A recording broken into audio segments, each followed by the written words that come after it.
तो गाइज़ किसी कारणवश फ्राइडे को वीडियो नहीं बना सका, एनालिसिस नहीं हो सका। तो सैटरडे मार्केट क्लोज था। आज देखते हैं फ्राइडे का एनालिसिस, फ्राइडे को मार्केट ने कैसा बिहेव किया। निफ्टी 50 की ओपनिंग हुई थी 25,064 रुपीज़ पे। तो हम at the money strike select करेंगे, 25,000 की कॉल और 2500 की पुट। तो देखते हैं क्या होता है उसमें। तो दोस्तों मैंने पिवोट पल्स एक्स टूल में कुछ नया अपडेट किया है। पहले क्या होता था कि जैसे ही कोई ट्रेड सिग्नल अपीयर होता था तो नीचे हम मैकडी देखते थे कि एमएससीडी बुलिश है या बियरिश है, ट्रेड लेनी है या नहीं लेनी है। वो हमारी डिसीजन मेकर टूल था। अभी हमने कुछ उसी को अपडेट कर दिया है। हमने क्या कर दिया है कि जब भी आपको ऑप्शन बाइंग करनी हो तो बाइंग सिग्नल अगर ग्रीन जोन के अंदर आए, हमने जोन बना दी है, अगर ये ग्रीन शेडो है, इस ग्रीन शेडो के अंदर बाइंग सिग्नल आता है तो आपको बाइंग के लिए बैठना है। अगर शेडो नहीं बन रही है तब आपको अगर बाइंग सिग्नल आए तो उसमें आप बाइंग के लिए नहीं बैठोगे, वो आपका सिग्नल वैलिड नहीं है। तो जहाँ पर ग्रीन शेडो बन रही है उस ग्रीन शेडो के अंदर ही बाइंग सिग्नल आता है तो ही आपको ऑप्शन बाई करना है। तो देखिए दोस्तों 22 अगस्त को क्या हुआ था, पहली कैंडल जो जोन से काफ़ी ऊपर ओपन हो गई थी, ये जोन है ग्रे जोन से काफ़ी ऊपर ओपन हो गई थी, तो ये ट्रेड कंसिडर नहीं करेंगे। क्या हुआ था कि पिछले दिन 21 अगस्त को यहाँ पे ग्रीन जोन के अंदर ही बाइंग सिग्नल आया था। वैसे ओवरनाइट कैरी फॉरवर्ड कर नहीं सकते अपन ट्रेड को, क्योंकि ऑप्शन बाइंग में ओवरनाइट कैरी फॉरवर्ड करना बहुत रिस्की है। लेकिन ये ट्रेड यूँ रिस्क रिवार्ड वाइज देखे तो काफ़ी सक्सेसफुल ट्रेड थी दोस्तों। लेकिन अपना ये सिग्नल नहीं है, अपने लिए ट्रेड नहीं थी। फिर अपना सिग्नल आया तो दोस्तों यहाँ पर 9:48 पर, ये भी वैलिड नहीं है क्योंकि ये बॉक्स बहुत नीचे है। अपन को वही सिग्नल कंसिडर करने हैं जो इस बॉक्स के ऊपर आते हैं। फिर अपन आगे देखते हैं, ये ग्रीन शैडो हट गई, यहाँ पर हमें किसी भी प्रकार का कोई भी बाइंग सिग्नल कंसीडर नहीं करना है।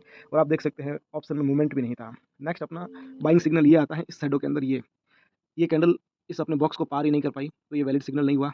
अगला सिग्नल आता है ये भी कैंडल इस बॉक्स को पार ही नहीं कर पाई तो भी ये वैलिड सिग्नल नहीं हुआ, अवॉइड करने वाला है। फिर अपना बाइंग सिग्नल आता है यहाँ पर 2:12 पर। देखिए दोस्तों ग्रीन शैडो के अंदर सिग्नल आया है, ग्रीन शैडो के अंदर सिग्नल आया है और अगली कैंडल ने बॉक्स के ऊपर क्लोजिंग भी दे दी है। काफ़ी अच्छी बुलिश कैंडल है। ये चार्ट पैटर्न देखते हैं ना, तो ये शूटिंग स्टार टाइप पैटर्न है। कुछ मुझे पैटर्न का इतना नॉलेज नहीं है, कुछ अच्छा पैटर्न माना जाता है मार्केट में। तो यहाँ पर अपन एंट्री कर सकते हैं। ये जोन ग्रीन जोन के अंदर सिग्नल है। अब इसका टारगेट क्या रखना चाहिए दोस्तों। पहला टारगेट अपनी ये ब्लैक लाइन होती है और दूसरा टारगेट अपनी ये रेड लाइन होती है। तो दोस्तों मार्केट रेड लाइन तक तो गया नहीं है, लेकिन फिर भी काफ़ी अच्छा रिस्क रिवार्ड इसने दिया है।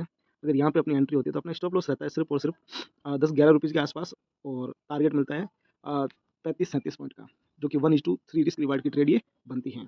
एक मात्र ट्रेड जनरेट हुई थी फ्राइडे को पुट ऑप्शन में, जो हुई थी 2:12 पर। उसके अलावा पूरे दिन आपको बैठ के देखना है, किसी भी प्रकार की कोई भी चिंता नहीं करनी है कहाँ ट्रेड लेनी है, कहाँ मार्केट जा रहा है, क्या कैंडल बन रही है। नहीं, हमने ग्रीन शैडो डाल के इसको और भी सिंपल कर दिया दोस्तों। चलो अब देखते हैं कॉल। 25,000 की कॉल हमने सेलेक्ट की थी मॉर्निंग में। कॉल ने कैसा बिहेव किया वो देखते हैं। तो गाइस देखिए मॉर्निंग से कॉल में किसी भी प्रकार का बाइंग सिग्नल आया ही नहीं था। हालांकि ग्रीन शैडो बनी थी लेकिन मोमेंटम नहीं मिला तो बाइंग सिग्नल नहीं आया था। निश्चित से आराम से सुकून से देखिए, कोई दिक्कत नहीं है, ट्रेड पंच करने की जरूरत नहीं है, ब्रोकरी देने की जरूरत नहीं है, स्टॉप लॉस लेने की जरूरत नहीं है। उसके बाद एक मात्र बाइंग सिग्नल आया था, वो आया था 1:33 पर। ये सिग्नल एक्चुअली ये ट्रेड मैंने खुद ने पंच की थी। किसी कारणवश मैं वो पुट साइड की ट्रेड नहीं ले पाया, मैं पूरे दिन बिजी था। ये ट्रेड मैंने पंच करके ये जो वर्जिन बॉक्स है ना, इसके लो का टारगेट रखा था। हालांकि ये ट्रेड गई नहीं थी, सेटअप के अनुसार बहुत परफेक्ट ट्रेड सेटअप बना था, कोई दिक्कत नहीं। इसमें मेरा 10 पॉइंट का ऐसा लगा था। इट्स ओके, ऐसा लगेंगे आपके, बिना ऐसा आप ऑप्शन बाइंग में काम तो कर ही नहीं सकते हैं। हालांकि हमारे सेटअप में बहुत कम पॉइंट के और बहुत कम ऐसे लगते हैं। तो दोस्तों इस तरीके से निफ्टी 50 के दोनों ऑप्शंस ने बिहेव किया फ्राइडे के दिन। और कुल मिला के 2 सिग्नल जनरेट हुए, एक कॉल में हुआ, एक पुट में हुआ। जो पुट में हुआ था उसने 1:3 का रिस्क रिवार्ड से प्रॉफिट दिया था, 35-37 पॉइंट का प्रॉफिट दिया था। और जो पुट में हुआ उसमें 10 पॉइंट का स्टॉप लॉस लगा था। तो इस ऑल ओवर देखें तो इसमें ये दिन प्रॉफिट में जाता है, ये दिन लॉस में नहीं जाता है। Thank you so much. और टूल का नया अपडेट आ गया है, ग्रीन शैडो होने से आपको बाइंग करने में और आसानी हो गई है। ज़्यादा कुछ भी नहीं देखना है। आई थिंक एक अनपढ़ आदमी जो अगर डिसिप्लिन से काम करे वो भी इस टूल को अच्छे से काम में ले सकता है। दोस्तों मैं कोई सेबी रजिस्टर्ड एनालिसिस नहीं हूँ, ये मैं एजुकेशनल पर्पज़ के लिए और मेरा खुद का ट्रेड मेरे खुद के ट्रेड को रिकॉर्ड करने के लिए वीडियोस बना रहा हूँ। आप किसी भी प्रकार के इन्वेस्टमेंट करने से पहले सभी रजिस्टर्ड एनालिसिस्ट से सलाह लें या अपनी जानकारी जुटाएं, फिर आप निवेश करें। मैं आपको निवेश करने के लिए किसी भी तरीके से बाध्य नहीं कर रहा हूँ। ये वीडियो सिर्फ एजुकेशनल पर्पज़ के लिए बनाया जा रहा है। इस टूल का एक्सेस पाने के लिए आप मुझे टेलीग्राम पे मैसेज कर सकते हैं।